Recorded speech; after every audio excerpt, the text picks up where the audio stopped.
Welcome back to Movies TV Mad. You can follow me on Twitter, you lucky people, at Movies TV Mad, and on Instagram at Movies TV Mad 555. Don't be offended by my Instagram, just come and enjoy the random nutball party. Right, welcome to Wednesday's edition of the Movies TV Mad Daily, where we are reacting and reviewing Loki episode 6, the season 1 finale.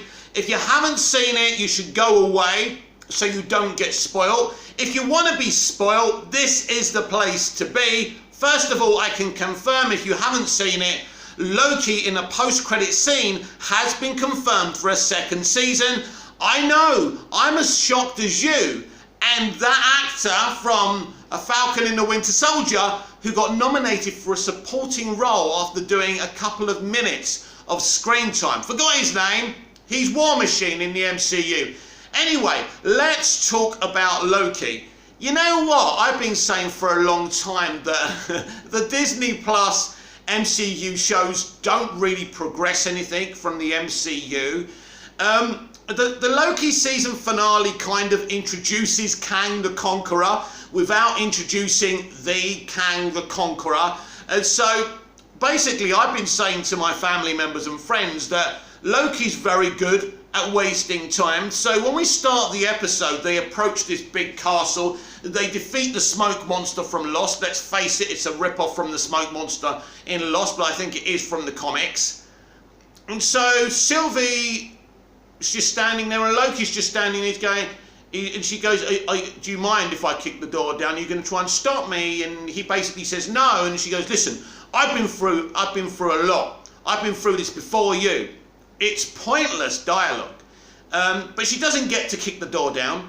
It opens. So they walk in, and we do see a version of Kang. Now, this is not really Kang the Conqueror. We're not the version we were waiting for. I don't know much about Kang the Conqueror. I knew who the actor who was playing him is because he was announced for Ant-Man and the Wasp: Quantumania. I was expecting, I am Kang the Conqueror, and I am going to destroy you. That's not what we got. We got this really interesting, methodical character pretty much monologuing. And I thought it's really funny because it reminded me of The Incredibles. He's just sitting there monologuing, talking about what happened and who he is. He pretty much set up the TVA, but he did it for a reason. He tries to explain to Loki and Sylvie that he is a better version than the other Kangs. Now, we never hear the name Kang the Conqueror, or even Kang, but he explains that there was a multiversal war.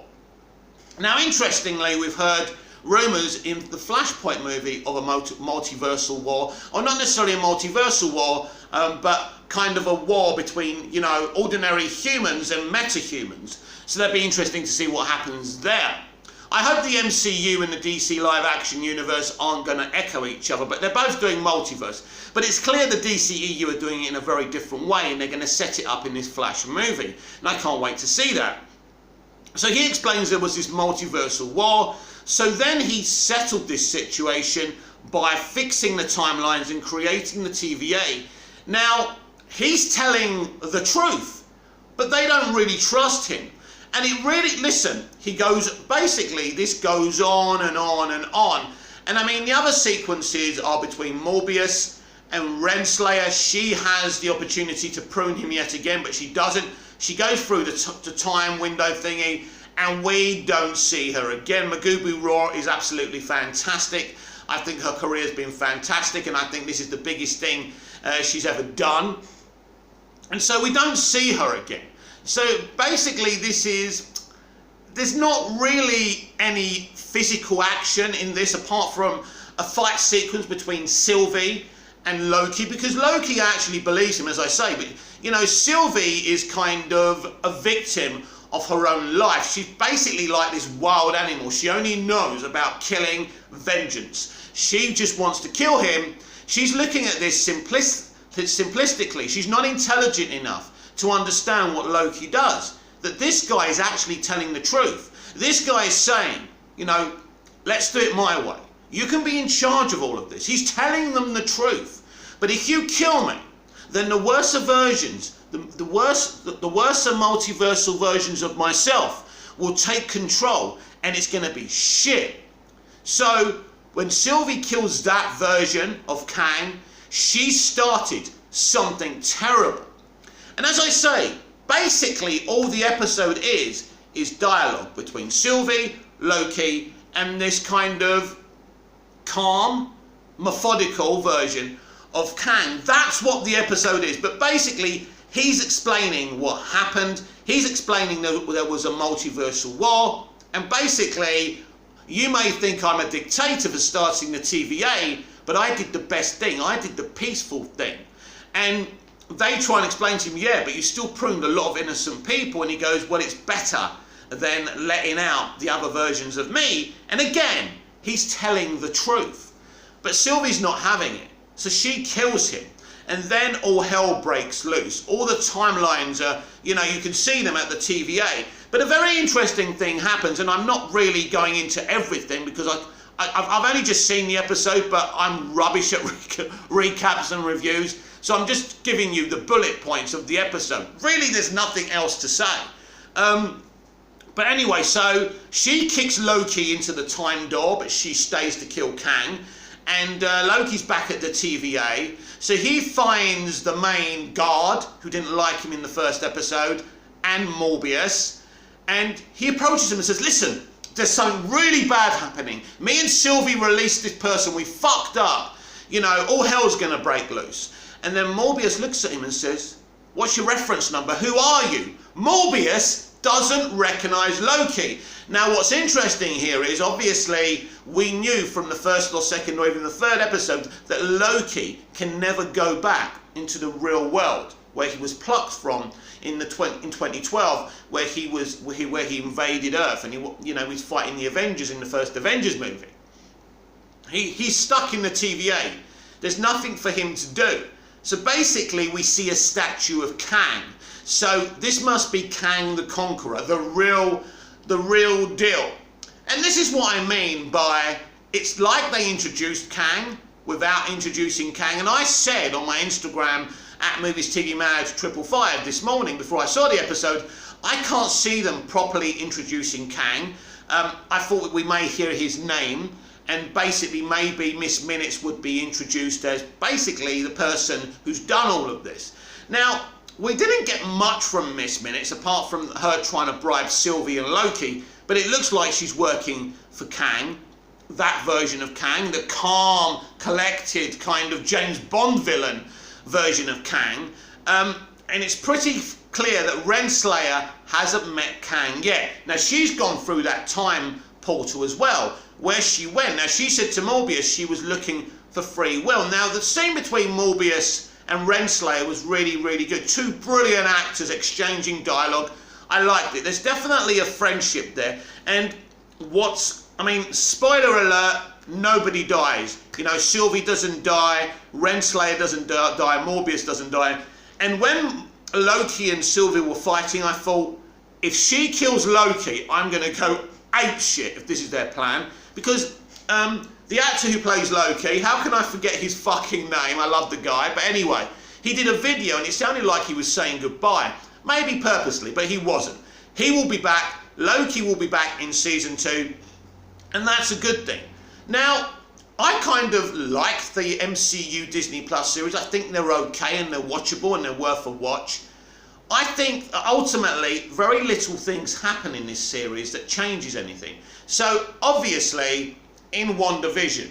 Now, we've heard from the actress who plays Wanda that if you haven't seen WandaVision, you won't understand Doctor Strange and the Multiverse of Madness. And to a point, she's right, but I still think if you didn't see it, you could still watch Doctor Strange.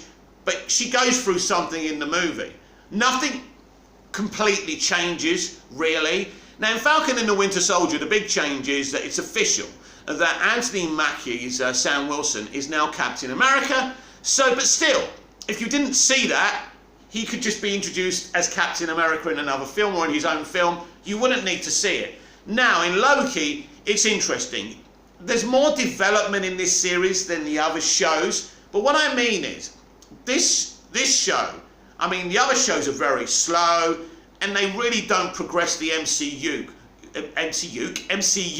arc that further.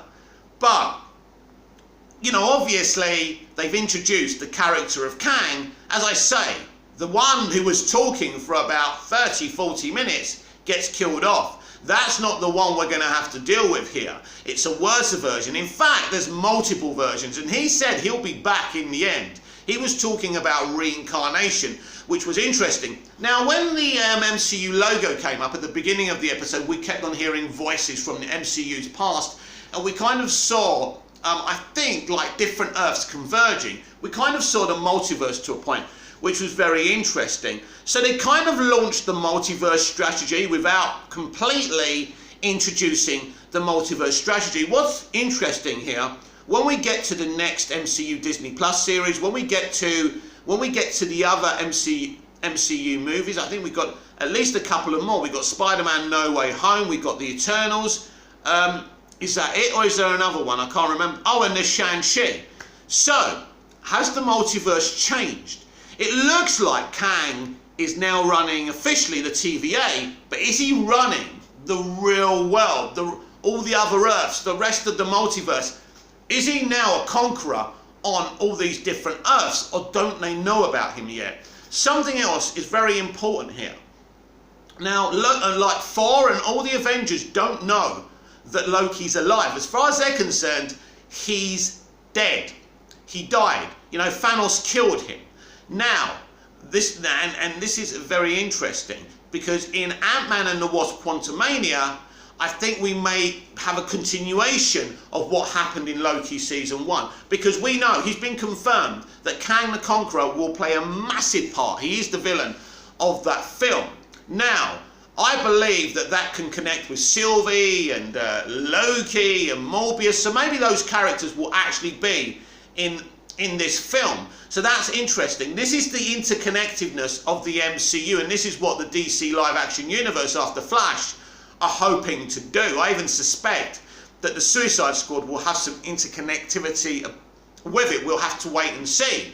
But yeah, so that's it. They've set up the multiverse to a point. They kind of set up Kang the Conqueror. And basically, this is what the MCU does. It's to be continued. So, what would I give the series, first of all, without the episode?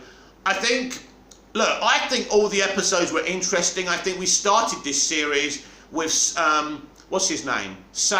Not Sam Wilson. I forgot his bloody name, the guy who plays Morbius. Anyway, Owen Wilson, that's it. I think we started this series with Owen Wilson and the guy who plays Loki playing off of each other really well, and it started off as that kind of series. Then we kind of met Sylvie, and it developed even further.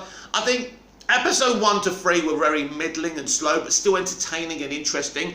Episode 4 was probably the best MCU I've ever seen since it started with Iron Man. I really do believe that. It's really evolved. It's interesting what they've done and what Feige has done. And you have to say that. I mean, I hate all the bragging about the MCU on the internet. It makes me hate the MCU, but really, I don't really hate the MCU. There's a little bit of envy there, but also, it does get on my nerves when people brag about it. I'm the kind of person, when something's really popular, I turn against it, even though I shouldn't turn against it, because it's pretty cool. So episode 4 is some of the best MCU you'll ever see. I kind of think that episode 5 was kind of middling, again, like the first 3 episodes, but entertaining. Episode 6, interesting, because it's just a lot of dialogue. Basically, it's just telling you what's happened, what's gonna happen, and that's it. It kind of puts all the pieces in places. Sorry, let's say that again. It puts all the pieces in place, and it puts all the players in the places they're gonna be moving forward in the MCU. I would rate Loki as a series pretty good. I'd say 7 out of 10.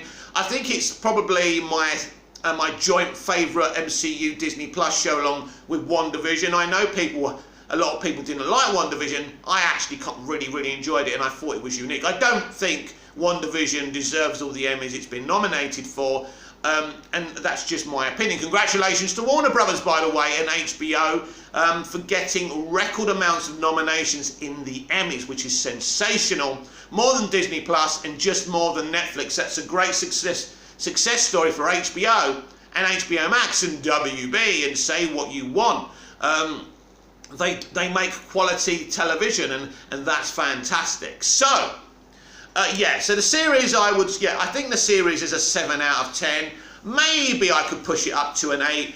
And the finale, as I say, does what it has to do without doing too much. This is the problem with doing streaming shows. You don't want to give too much and you don't want to give too little. But I did enjoy it, and I did want to come back every week. I did want to come back to Falcon and the Winter Soldier every week, even though there were some issues politically and with identity politics. I'm not saying the stuff they did with a black Captain America and the things they touched on weren't good and weren't done well. I think the speech in the finale I liked it and I didn't like it. It's interesting, really. I wasn't totally against it.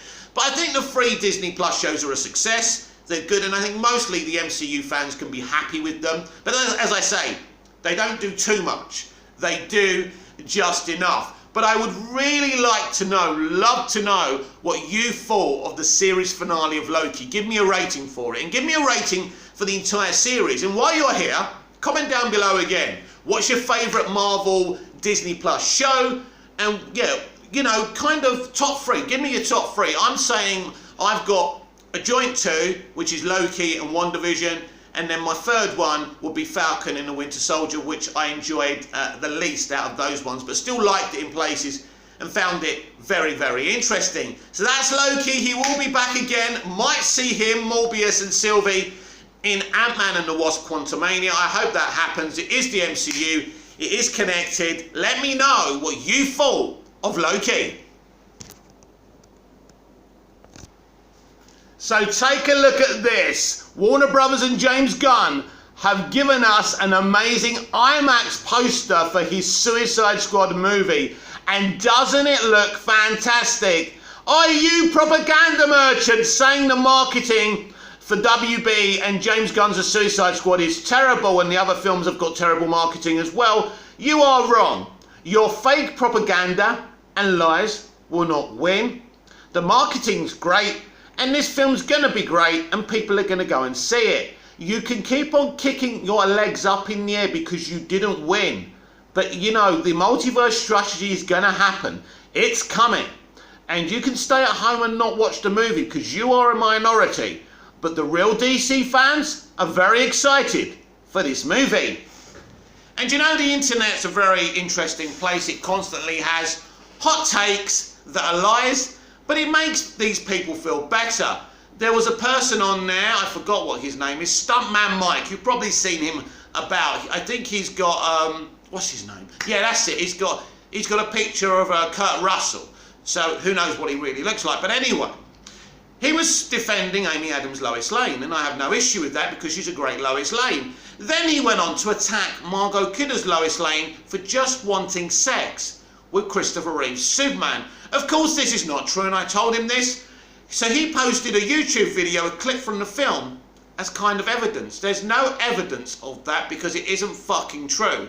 The Superman and Lois story from Christopher Reeve's Superman the movie is a love story, and in Superman 2, that love story continues. The chemistry is fantastic. It is a love story, but it doesn't matter because you can keep on coming up with your fake propaganda and lies. You can keep on fighting for the Snyderverse. That's great. So am I. I want the Snyderverse to be restored. Apparently there's a good chance of David Ayer's The Air Cut happening. That's great. I'll help you fight with that as well. I will help the people who celebrate what they love and not tear down what other people love. That's not how you fight, and you won't win. Now you think that's how you win because you thought that's how you got the Snyder Cut. Well, you didn't get the Snyder Cut. Zack Snyder got the Snyder Cut. You just didn't know what he was doing behind the scenes. Well, that's it for today's Movies TV Mad Daily. Please comment down below. Like, share and subscribe at Movies TV Mad on Twitter, at Movies TV Mad 555 on Instagram, and I will see you on the next video. See you again soon.